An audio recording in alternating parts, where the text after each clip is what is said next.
ప్రియా దేవుని బిడ్డలారా, 3-4 రోజుల ముందు నుంచి మా ఇంట్లో పిండి వంటలు చేసేవాళ్ళు. ఏమండి, ఇప్పుడు అన్ని మిషన్లు వచ్చినాయి, కానీ అప్పుడు ఏమైందంటే రోళ్ళు, పెద్ద రోళ్ళు ఉండేవి, రోకళ్ళు ఉండేవి. బియ్యం నానబెట్టి దంచి పిండి బట్టి పాకు బట్టి మరి రాత్రంతా అరిసెలు, అత్తరసాలు అంటారు కదా, రాత్రంతా అరిసెలు చేసేవాళ్ళు. నాకు తెలిసిన పండగ అది అప్పుడు. హల్లెలూయా.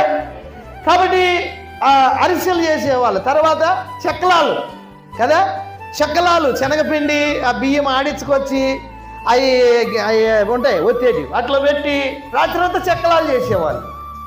అది నేను అనుకున్నా ఇదే క్రిస్మస్ అనుకున్నా. హల్లెలూయా. మళ్ళీ ప్రియదేవు చర్చికి పోవటం, చర్చికి తీసుకుపోయేవాళ్ళు నన్ను. మా అమ్మ అంటే మా అమ్మ వాళ్ళకి, మా అక్క వాళ్ళకి రక్షణ అనుభవం ఉంది, నాకు లేదు. హల్లెలూయా. వాళ్ళ పోయేవాడిని.